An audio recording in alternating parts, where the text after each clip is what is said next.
አዛውንቱ ባሏን የመካኒኩ ወጣት ብላ አስወገደችው ሴትና ከበስተጀርባ ያለውን ያልተገመተውን ሴራ የሚያሳይ ልብ አንጠልጣይ ፊልም ዛሬ እንመለከታለን። ፊልሙን እስከ መጨረሻ እንድትከታተሉን በአክብሮት ጋብዘኖታል። ውድ ተመልካቾች ላይክን በመጫን እንዲሁም ሰብስክራይብ በማድረግ ፊልሙን ይጀምሩ። እናመሰግናለን።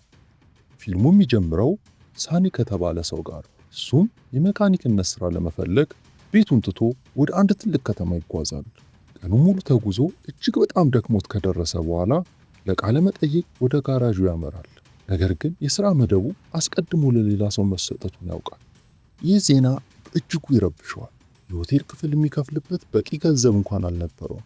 ሙሉን ሌሊት በመንገድ ዳር ወንበር ላይ ለማሳለፍ ይወስናል።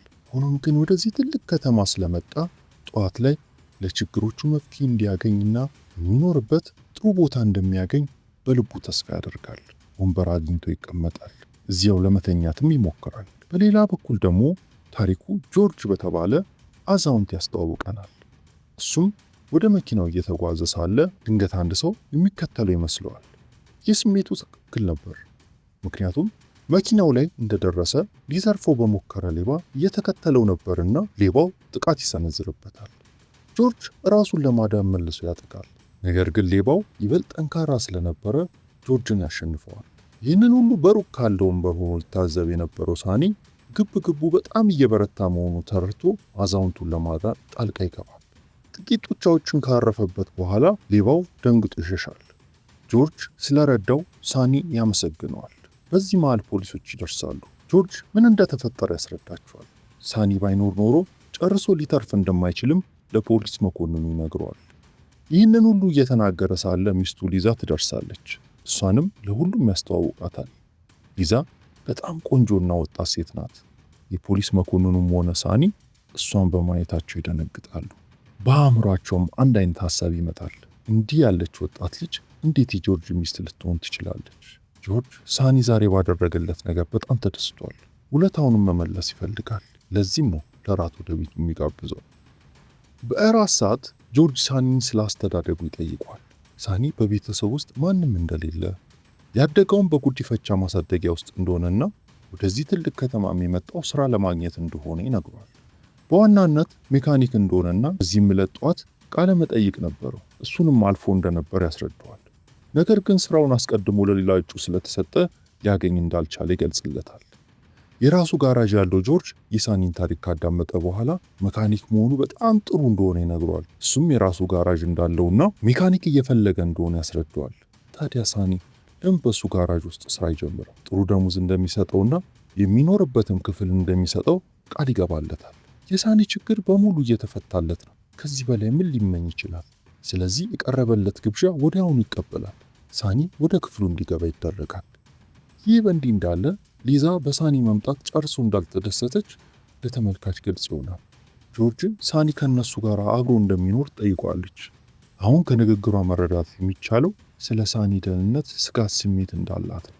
ንግግራቸውን የሰማው ሳኒ በጣም ያዝናል። ይህንን ግብዣ በመቀበሉ ስህተት ሰርቶ እንደሆነ ያስባል። እነዚህን ሀሳቦች በሙሉ ከአእምሮ አውጥቶ ይተኛል። ጠዋት እንደነቃ ለጆርጅ ብቃቱን ለማሳየት ሲል ጋራዥ ውስጥ ስራውን ይጀምራል። ጆርጅ ይህንን የእሱን ስራ ባህሪ ይወድለታል። በመቀጠል ጆርጅ እስካሁን ስራቸውን ማጠናቀቅ ያልቻለበትን በጋራጅ ውስጥ ያሉ አንዳንድ ፕሮጀክቶችን ያሳየዋል። በዚህ ጊዜ ለሊዛ እያዘጋጃት ስለነበረች አንድ መኪና ለሳኒ ያሳየዋል። በእሷ ላይም ለረጅም ጊዜ ሲሰራ የቆየ ቢሆንም መኪናዋ ግን አሁንም ዝግጁ አልነበረችም። ሳኒ መኪናዋን ካየ በኋላ በጣም ይደሰታል። በፍጥነት እንደሚያጠናቅቃት ለጆርጅ ቃል ይገባለታል። ጊዜው ያልፋል። ሳኒ በጣም በትጋት እየሰራ እንደሆነ ይታያል። የእሱን ትጋትና ታማኝነት በማየት ጆርጅ እና ሊዛም በእሱ መደሰት ይጀምራሉ። የእሱ ጠንክሮ መስራት የጋራዡን ንግድ ያሳድገዋል። ስለዚህ ጆርጅ ይበልጥ ይረካል። ሳኒ ሊዛ ሁልጊዜ አይኗ እሱ ላይ እንደሆነ ያስተውላል። በእሱ ብትደሰትም ባትደሰትም ምንም አይነት የስሜት መግለጫ አታሳይም። ወደ እሱ በምትመለከትበት ጊዜ ሁሉ ሳኒም እሷን አይቶ ፈገግ ይላል። ሳኒ በሌሊት ሊዛ ከክፍሏ መስኮት ሆና ወደ እሱ እየተመለከተች እንደሆነም ያያል። አሁን ደግሞ ሊዛ እሱ መውደድ እንደጀመረች መጠነኛ ጥርጣሬ ያድርበታል። እርስ በርስ በመታየት ብቻ በመካከላቸው ፍቅር ይፈጠራል። አንድ ቀን ሳኒ ከበስተጀርባ ሆኖ ሊዛን ትኩር ብሎ ሲመለከታት እሷ ተቆጥታ ችግር ምንድን ነው? ለምንድን ነው እንዲህ ትኩር ብለህ የምታይኝ ስትል ትጠይቀዋለች። ወደፊትም እንዲህ ትኩር ብሎ ሲመለከታት ካየችው በዚያውኑ ቅጽበት ከስራ እንደምታባረረው ትነግረዋለች። ሳኒ ለዚህ ሲመልስ ይህንን ስራ መልቀቅ አልፈልግም፣ ነገር ግን እዚህ እስከቆየው ድረስ አንቺን ማየት አይሰለቸኝም፣ ምክንያቱም አንቺ እጅግ በጣም ቆንጆ ነሽ ይላታል። እዚህ ላይ ሳኒ በመጨረሻ አንድ ጥያቄ ይጠይቃታል። እንዲህ ቆንጆ ሆነሽ ሳለሽ ለምንድን ነው እንደ ጆርጅ ያለ አዛውንት ያገባሽው? ሊዛ በጥያቄው ትገረማለች፣ ነገር ግን ምንም መልስ አትሰጠውም። ትሄዳለች። እሷ ከሄደች በኋላም ሳኒ ስለ እሷ ለብዙ ሰዓታት እያሰበ ይቆያል። ሌሊት ይሆናል። በራስ ሰዓት ጆርጅ ሳኒን ከኩሽና ውስጥ አንዳንድ የወይን ብርጭቆችን እንዲያመጣ ይጠይቀዋል። ሳኒ ሊዛ በኩሽና ውስጥ ዕቃ እያጠበች እንደሆነ ያያል። በዚህ ጊዜ እሱ ለሊዛ በጣም ቅርብ ሆኖ ቆሟል። ሊዛን ከመንካት ራሱን መግታት አይችልም። ሊዛ አታቆመውም። በመካከላቸው ሌላ ነገር ከመከሰቱ በፊት የጆርጅ ድምፅ ከውጭ ሲሰማ ሳኒ በችኮላ ወደ ውጭ ይወጣል።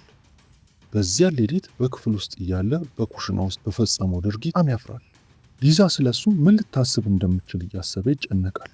በማግስቱ ሳኒ የመኪና መለዋወጫ ዕቃዎችን ድረገጽ እየተመለከተ ሳለ ከመኪናቸው ጎሎ የነበረውን ዕቃ በመጨረሻ ገበያ ላይ እንደወጣ ያውቃል።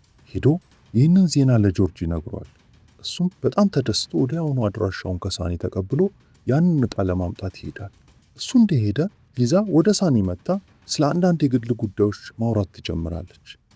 የእነዚህ ንግግሮች የመጨረሻ ውጤት ሁለቱም በስሜት እርስ በርስ በጣም መቀራረባቸውን ያሳያል።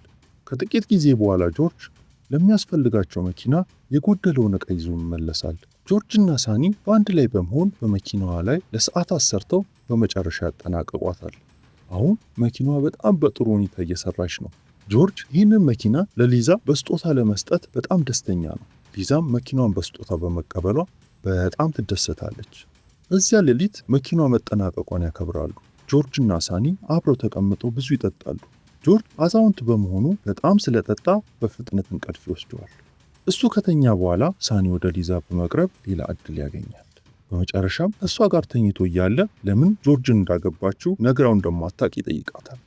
አሁን ሊዛ ልትነግረው ትስማማለች። ያገባችውም ለሀብቱ ብላ እንደሆነ ትነግረዋለች። ከዚያም ከተጋቡ ከጥቂት ጊዜ በኋላ ሳኒ መጣ። እሱንም መውደድ ጀመረች። ከዚያ በኋላ ከጆርጅ ጋር ሳይሆን ከእርሱ ጋር መኖር እንዳለባት ይሰማት ጀመር። ሳኒ ስለ ራሱ እነዚህን ቃላት በመስማቱ እጅግ በጣም ይደሰታል። ደስታውም ወሰን አልነበረውም። በማግስቱ ጆርጅ ሳኒን ወደ እርሻ ቦታ ይወስደዋል። መሬቱ በጣም ውድ ነው። በሚቀጥሉት ቀናት ደግሞ በዚህ በኩል ሃይዌይ ሊሰራ ስለሆነ የዚህ መሬት ዋጋ እጥፍ ይሆናል። የጆርጅ እቅድ በአውራ ጎዳናው አቅራቢያ የውድድር መኪና ማሽከርከሪያ ቦታ ሬሲንግ ትራክ መስራትና ብዙ ገንዘብ ማግኘት ነው። ሳኒ ይህንን ሁሉ በመስማቱ በጣም ይደነቃል። ሄዶ ይህንን መረጃ ለሊዛ ይነግራታል። ጆርጅ ሊዛ ካሰበችው በላይ እጅግ በጣም ሀብታም ሆኖ ይገኛል።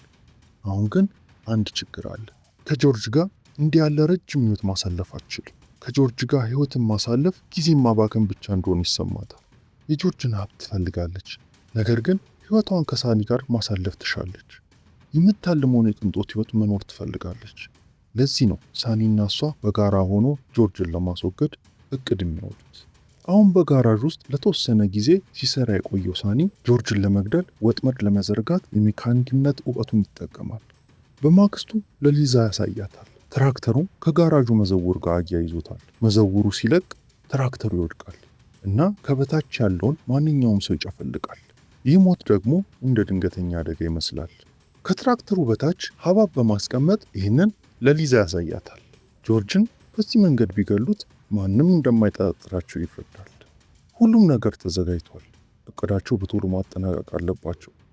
ጆርጅን ከትራክተሩ በታች የማታለል ኃላፊነት የሳኒ ሲሆን፣ ሊዛ ደግሞ ትራክተሩን ለመልቀቅ ማንሻውን የመጫን ኃላፊነት እንዲኖራት ይወስናሉ። በማግስቱ ጠዋት በእቅዱ መሰረት ሳኒ ጆርጅን ወደ ጋራዡ ያመጣውና በትራክተሩ ላይ እሱ ሊረዳ ያልቻለው አንዳንድ ችግሮች እንዳለ ይነግረዋል። ሁለቱም ከትራክተሩ በታች ተቀምጠው መስራት ይጀምራሉ። ሳኒ እድል እንዳገኘ ወዲያውኑ ከትራክተሩ ስር ይርቃል። በዚያኑ ጊዜ ሊዛ ከሌላኛው ወገን ማንሻውን ትጎትታለች። ይህም ትራክተሩ በጆርጅ ላይ እንዲወድቅ ያደርገዋል። እሱም ወዲያውኑ ይሞታል። በዚህ ሂደት ውስጥ የሳኒ እጅም ይቆስላል። ሊዛ ልትረዳው ትፈልጋለች፣ ነገር ግን ሳኒ እሷ እዚህ መገኘቷ ጥርጣሬ ስለሚፈጥር አንዳንድ ጉዳዮችን ለመፈጸም በዚህ ሰዓት ከቤት መውጣቷ የተሻለ እንደሆነ ይነግራታል። የቆሰለውን እጁን ደግፎ ሳኒ ወደ ፖሊስ ይደውላል። እና ሙሉውን አደጋ ሪፖርት ያደርጋል። ፖሊሶች ይደርሳሉ። በዚህ መሃል ሊዛም ትመለሳለች። ልክ አሁን ስለ ጆርጅ ሞት እንደሰማች ሆና በሁሉም ፊት ያዘነች መምሰል ትተውናለች። እዚህ ላይ ሊዛ ስህተት ትሰራለች። ጉዳይ ፈጽም የመጣው ካለችበት መንገድ ምንም አይነት ዕቃ ይዛ አልተመለሰችም። እሷን ከመጠን ያለፈ ትወና በማየት መርማሪ የሆነ የተበላሸ ነገር እንዳለ ይረዳል እና ጉዳዩን መመርመር ይጀምራል። መጀመሪያ ላይ አደጋ መስሏቸው ነበር። አሁን ግን የነፍስ ግድያ ወንጀል እንደሆነ ይሰማቸዋል። ምርመራው በወቅቱ በግድያ ቦታ ላይ በነበረው በሳኒ ይጀምራል። ሳኒ የፈጠረውን ታሪክ ለመርማሪው በሙሉ በራስ መተማመን ይነግረዋል።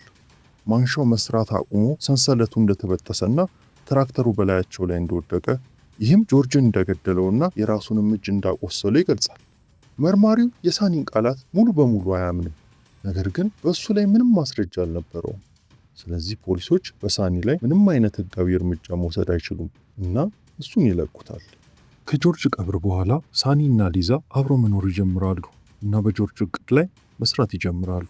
በእርሻው ቦታ ላይ የውድድር መኪና ማሽከርከሪያውን መስራት ይጀምራሉ። ጆርጅ አስቀድሞ እንደተነበየው በመሬታቸው አቅራቢያ ሃይዌይ ይገነባል። ይህ የመሬቱን ዋጋ እጥፍ ያደርገዋል። የማሽከርከሪያ ቦታቸው ሲጠናቀቅ እዛ ውድድሮች ይጀምራሉ እና እነሱም በጣም ሀብታም ይሆናሉ። አሁን ሁለቱም በጣም ደስተኞች ናቸው። እርስ በርሳቸው በጣም ደስተኛ ህይወት እየኖሩ ነው። ከዚያም አንድ ቀን ሊዛ እርጉዝ መሆኗን ለሳኒ የምስራች ትነግረዋለች።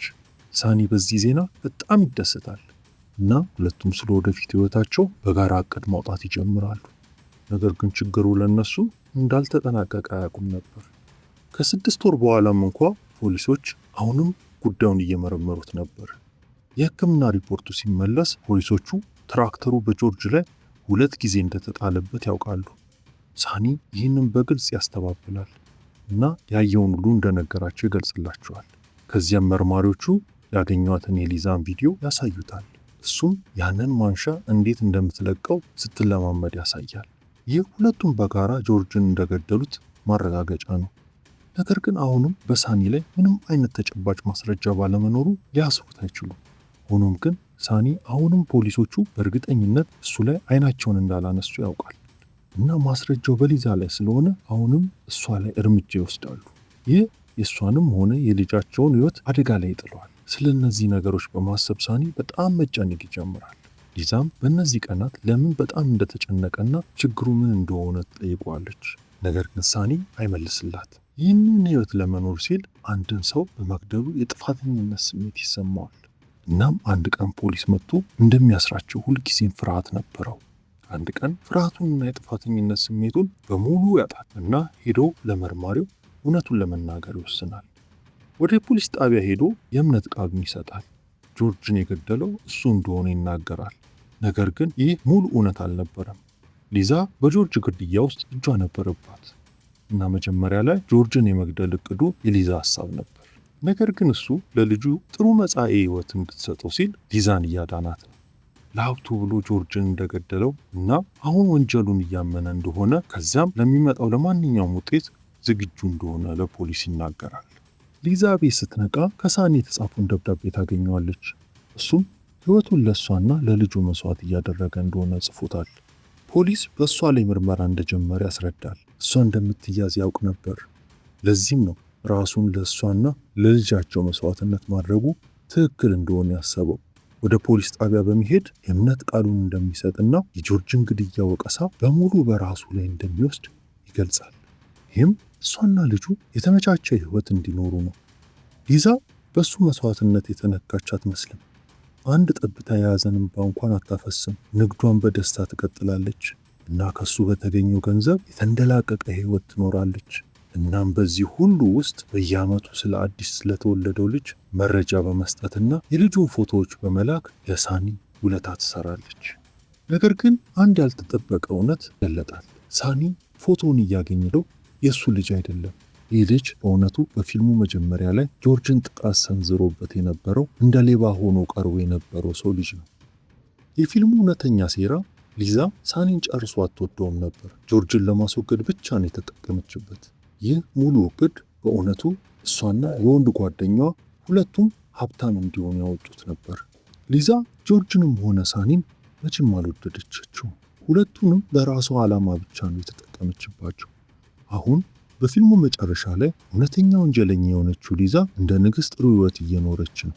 በሌላ በኩል ደግሞ በፍቅሯ የተታለለው ሳኒ ለእሷ ሲል ሕይወቱን በእስር ቤት እያሳለፈ ይገኛል። እናም የሁለቱንም የተለያየ ሕይወት በማሳየት ፊልሙ በዚህ መልኩ ያበቃል። ውድ የቻናሌ ተከታታዮች ፊልሙን እንዴት አያችሁት? ሀሳባችሁን ኮመንት ላይ እጠብቃለሁ። በመጨረሻ እንዲህ ጽድት ያሉ ፊልሞችን ለማግኘት ቤተሰብ ለመሆን ሰብስክራይብ የሚለውን በመጫን እንዲሁም ላይክ በማድረግና ኮመንት ላይ ሀሳቡን በማስቀመጥ አብረውን ይሁኑ። እናመሰግናለን።